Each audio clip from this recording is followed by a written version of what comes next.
To be fair, like doing a video like this is great. Going through all the like small updates and so on. Off when you already know clan quality of life. We've already posted a dev workshop. But this is with going all to the be details. huge. Here's a recap.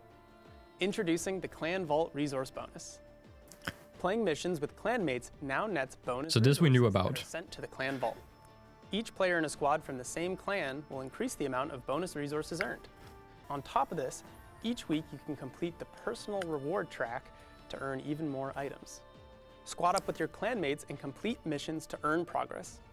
So this is going to be interesting. So I wonder what items can actually appear in this, because 5 Aya is nice, Spectre is meh, Neurode's nice, so it's like kind of some of the more rare resources, even Kuva appearing in it with the weekly incentive. Also the Deimos double bounties, so we will even get like double resources by doing like certain missions on certain planets. Like overall this is going to be great, especially for our clan. If you want to join the clan, join the clan on the Discord. But yeah, this is looking awesome so far. To make it all easier, we've added a clan-only matchmaking option. By selecting this option, matchmaking will pair you with fellow clan. I wonder if we're going to see more stuff than this. Like we are getting the clan only, which is awesome. So we have friends only, clan only, invite only. Clan only is actually going to be nice, because then you don't have to worry about invite only. Also for me, I can set it to clan only instead of friends only, so anyone can join. But I wonder if friends can still join with its clan only, like, or if these are like two very different options. Because I feel like if friends should always kind of be able to join, even if you aren't in the same clan, right? So I wonder what's the difference between these two. But I guess we'll have to see today once the update drops. Speaking of missions, excavators are now better than ever. Oh, this is going to be so Excavators now nice. spawn in with 3 seconds of invulnerability, ensuring that the excavator is fully initialized before it becomes vulnerable. Excavator shields also now apply shield gating and have increased base health, scaling much more aggressively to higher enemy levels. This means your Steel Path excavators have significantly more health. Wow, that's a lot of health. As you saw in the dev stream, survival missions are also getting some love. Introducing the new security bypass. Oh, this is going to be great. Security bypasses can be picked up and delivered to security consoles nearby. Once deposited, the Tenno operative will heed your support and extract those supplies faster than ever.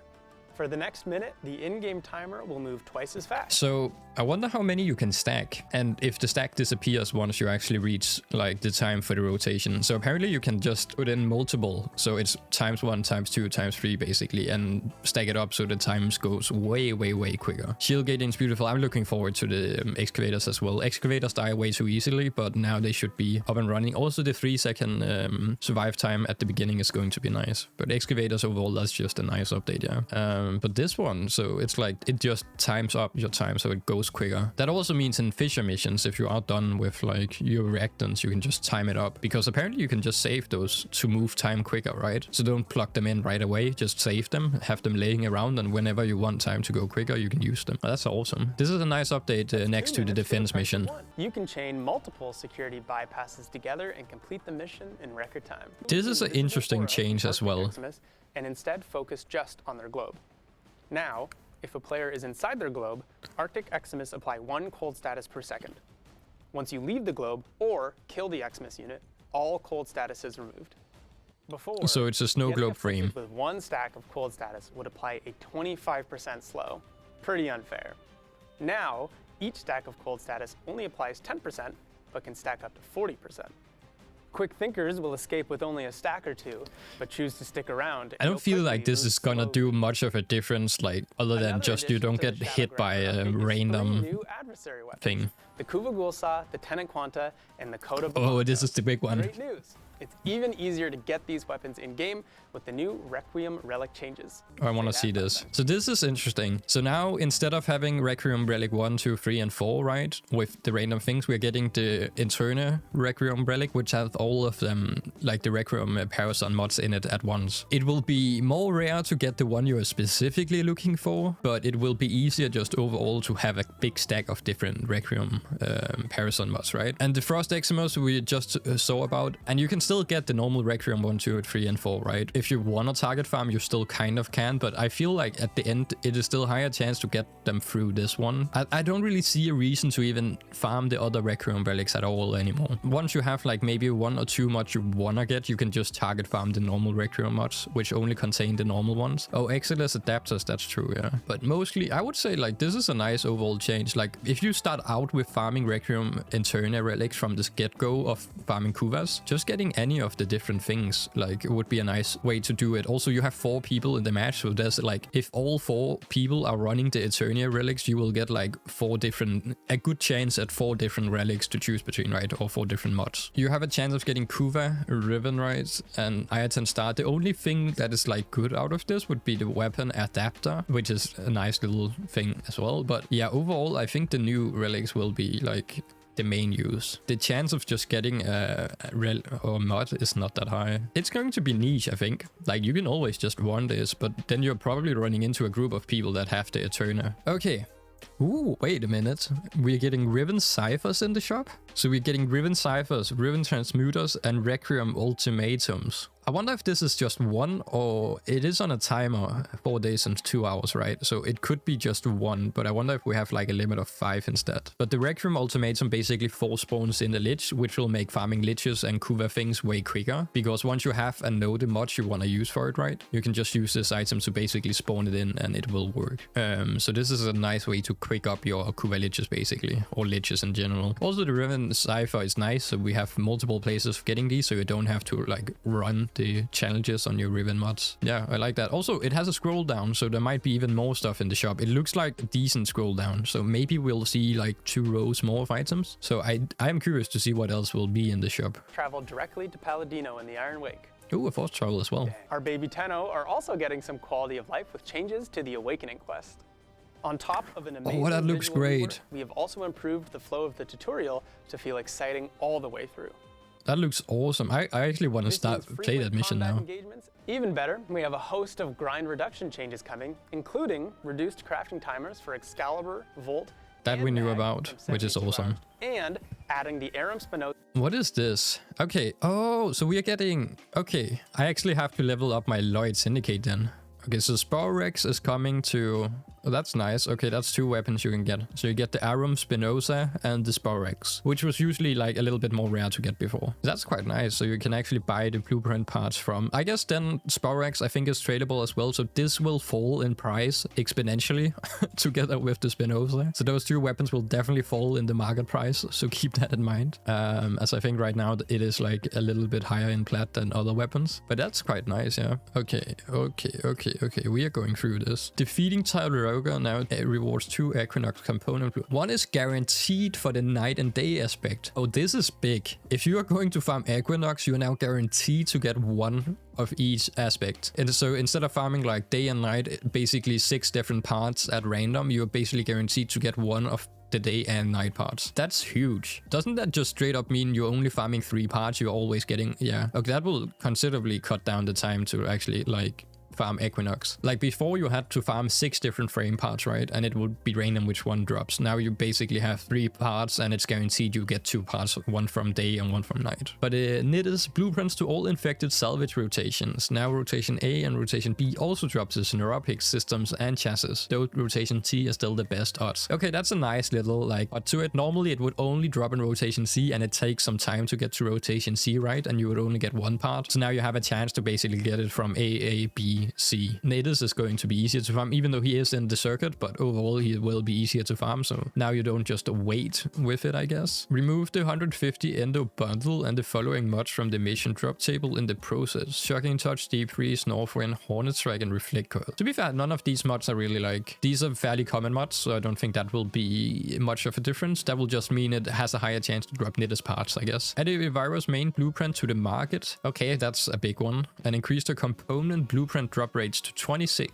22%. Evira is going to be way easier to farm as well. Evira's component drop rate to 36% in Relic spy missions. Remove Evira's main blueprint. Yeah, that's then changed to... Okay, so there's one less mission you will have to do and the increased chances on the different planets. That's nice. Lure spy table, increasing the drop for rhyme rounds and scattering inferno. Spy vault drops adjusted as follows to compensate for her drop rate changes. Removed arrow mutations. Okay, so they're basically just making it more accessible to get Evira from the different spy missions and removing some of the more normal stuff, right? Removed Endo from the Railjack spy mission vault. I guess Endo is not really that high. Added Korra's. Oh, now we are getting onto Korra. Let me just get this up at the top.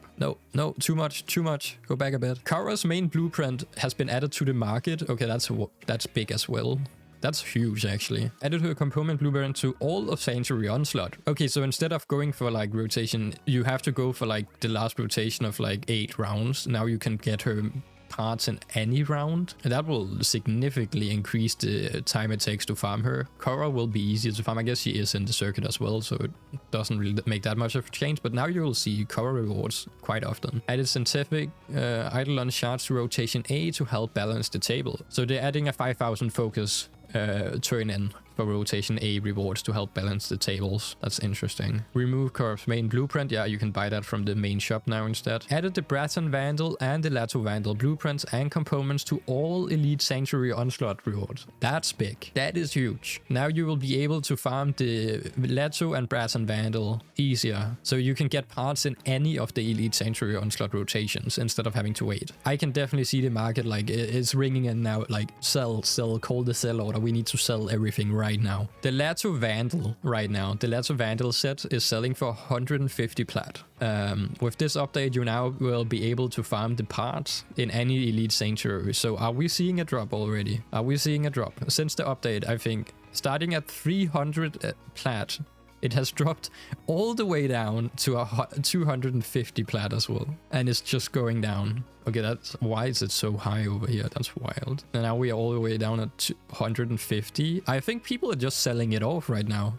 Like if it drops over the last few days, like people are selling. What about the Braton Vandal is selling for 200 plat as well. And I'm guessing that will also go down a lot now, going from 350. So that's going to be big. Now people will be able to get those weapons at least a little bit quicker. Move particular growth to rotation B as a rare reward. Interesting.